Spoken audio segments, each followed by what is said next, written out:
Hello.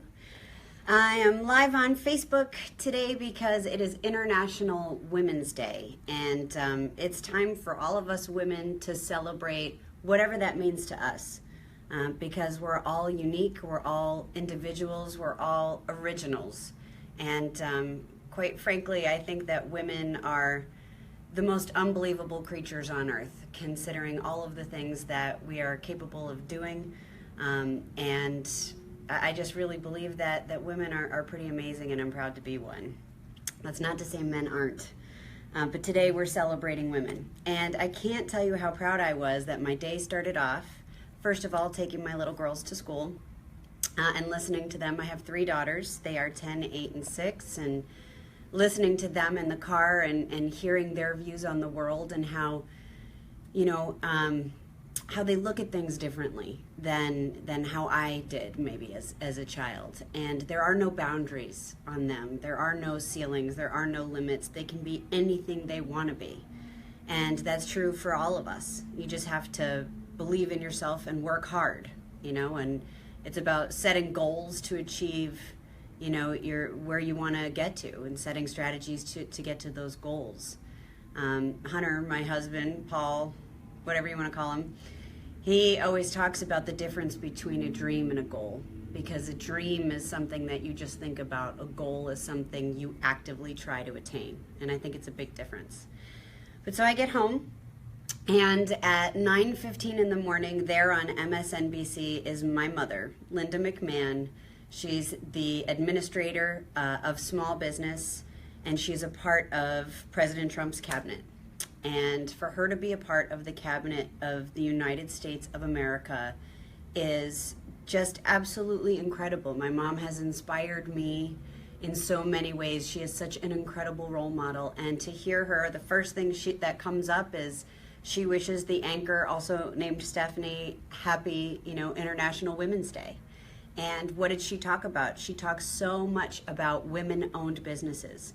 And especially small businesses, and how the majority of them are run by women, and how she's encouraging, veteran businesses. And she's having a meeting with the Hispanic and Latino community for their businesses. And to hear her and to hear her vision and to see her and to know she is part of the leadership of this country is really overwhelming. And I didn't expect to get emotional about that, but I'm just so proud of her. And to think about the fact that I always had her as my role model, she was the CEO of WWE. So I always grew up, I had the privilege of growing up thinking that women belonged at the head of a business. Thinking that women should be CEOs and not only can be, but should be, if that's what they want to be. And I think my mom credits my grandmother for that. And my grandmother actually just turned 90 a couple weeks ago. And we had a big party for her. And who shows up at the party but a woman that she worked alongside as a budget analyst on Cherry Point military base in New Bern, North Carolina. And back then, a working woman was pretty rare. A budget analyst was even more rare, and she was a working mom. And that's the example that my mom had set for her. But so at this party was one of my grandmother's coworkers, actually 2 of them, but one of them who she sat next to in a cubicle. And that woman is 91. So to see those 2 women come together and how happy my grandmother was. I mean, it's amazing, the things and the changes that she has seen in her lifetime. And my grandmother has taught me so many things, and one of the things that my grandmother has taught me is to stand up for yourself. And I think that is a very powerful lesson for all of us. I know that for myself sometimes, I'll stand up for other people in a heartbeat, but I don't necessarily stand up for myself the way that I should. And that's sort of throughout my childhood and, sometimes even today. And it's important not to let anybody walk on you. Stand up for yourself. And it's a sign of self-respect. And you should have respect for yourself. We have an anti-bullying initiative at WWE called Be a Star. And it's all about showing tolerance and respect. And one of the messages that we try to communicate is respect for one another, but also respect for yourself. You know, you'll hear a lot of people say on social media or in conversation, you have to love yourself first, but it's true. You know, we're all flawed. None of us are perfect. You know, insert joke here. But, you know, you have to love everything about yourself and accept your flaws and accept who you are and be proud of who you are. And don't let anyone ever make you feel badly about yourself. You know, I was asked recently if I could give advice to my younger self. And one of the pieces of advice I would give is don't give your time and your energy to anybody that makes you feel badly about yourself, no matter who that is. If it's a friend, if it's a coworker, if it's a teacher, whoever it is.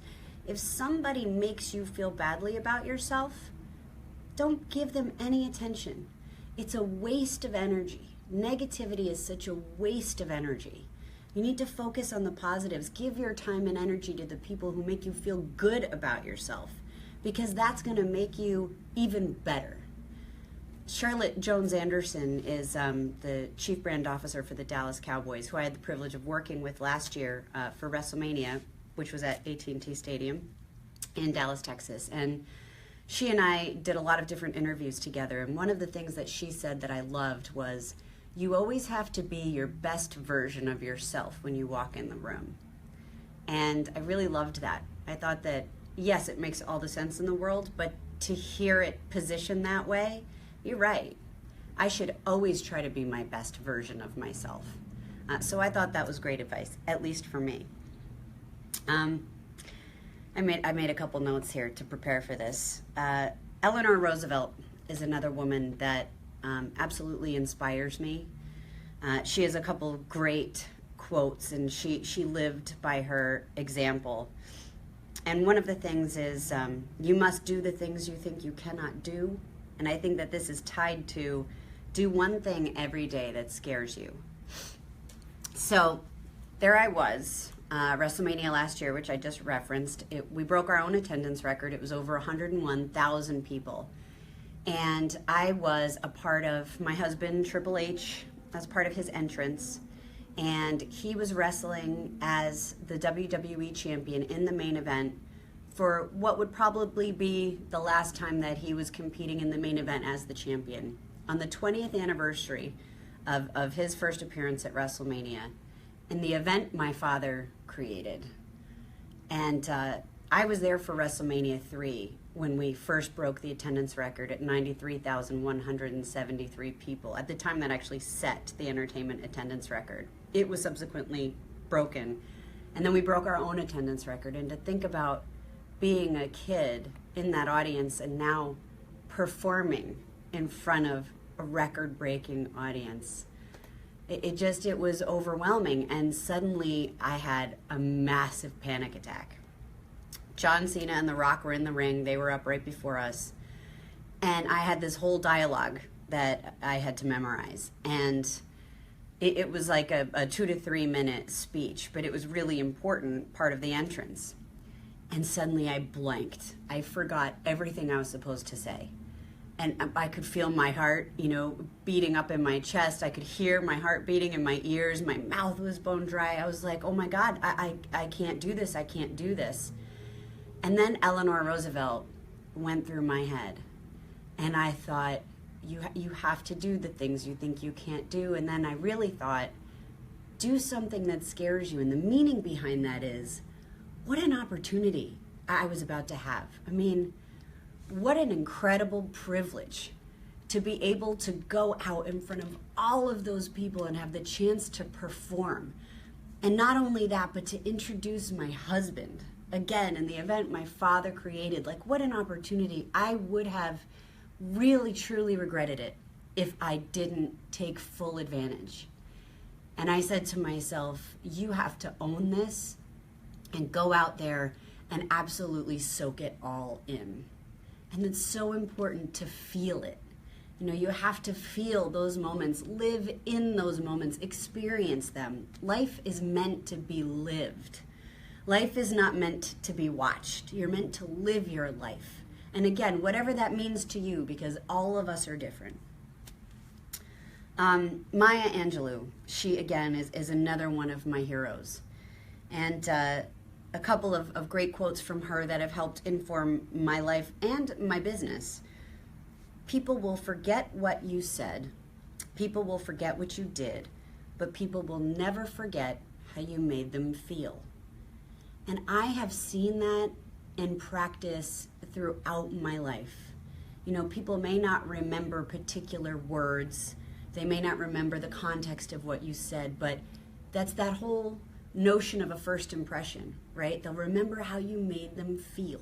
And it's so important because everything we do has an impact on other people. And we have to think about that, you know, in our actions. You may encounter many defeats, and we all will, but you must not be defeated.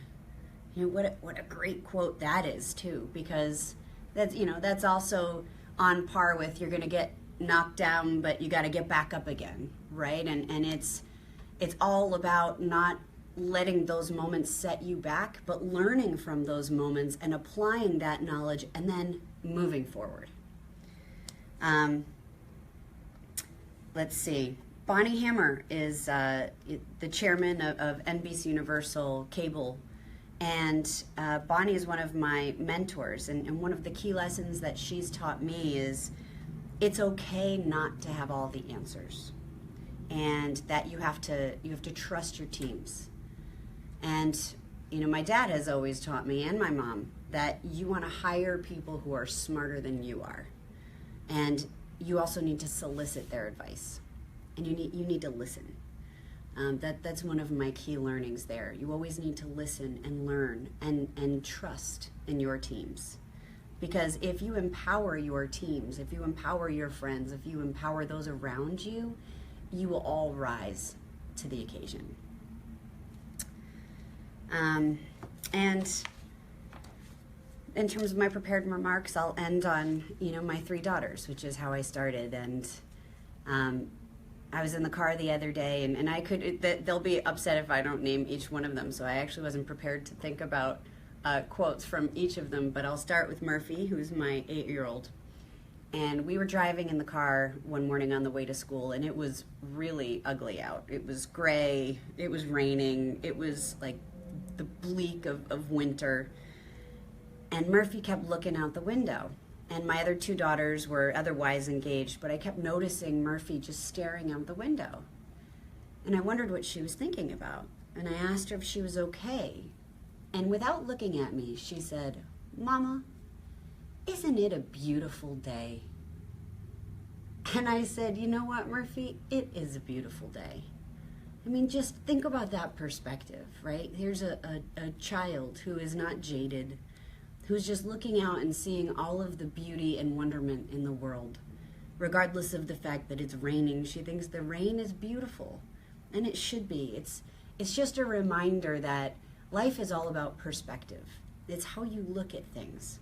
That's what defines that's what sets how you're going to feel. You know, your perspective on life, your outlook. She taught me a lot in that moment. It was an important reminder to me. Aurora is my little mama. She is more organized than I am, and she reminds me every day about the passion for life and to never give up. Aurora is the most tenacious person I have ever met, second only to my brother. But she never gives up, ever. She fights for what she believes in and what she wants. Which can be frustrating sometimes as a child to a parent, but I know that it is a value and something that will serve her so well in her life.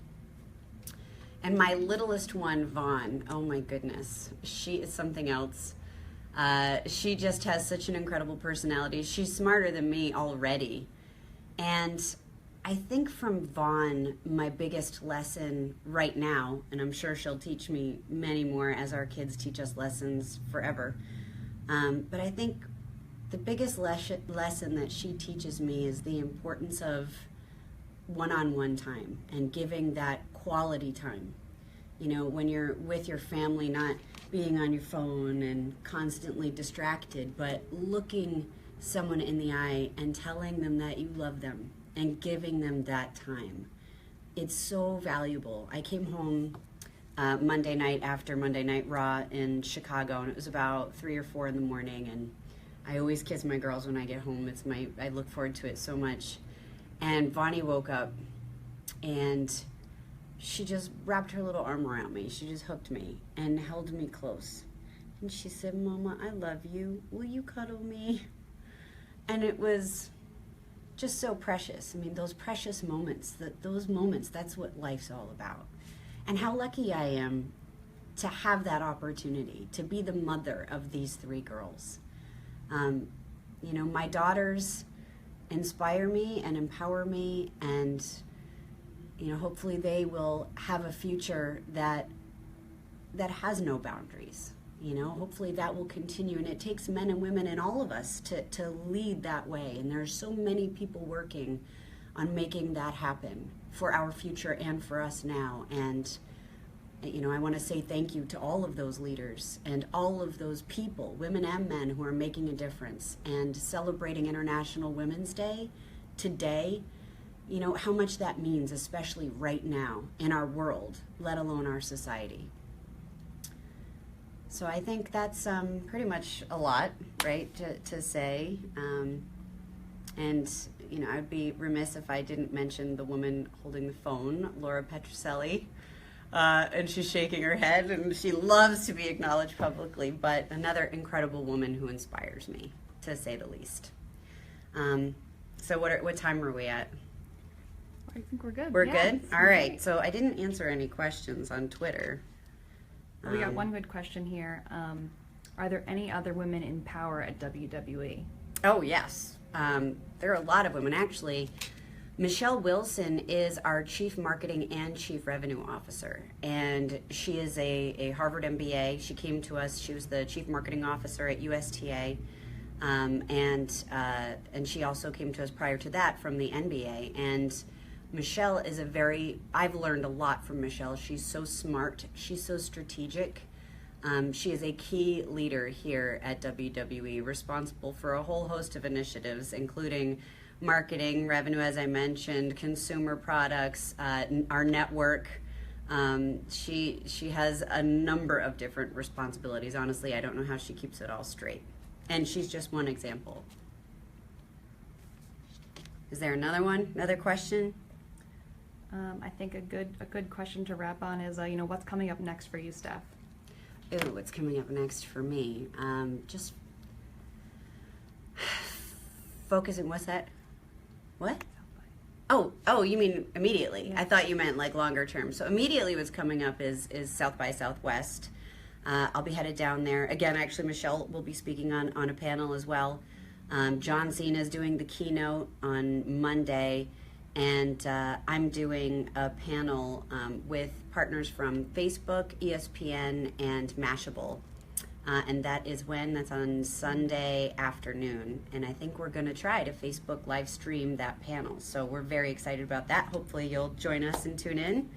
And thanks for tuning in today. And happy International Women's Day.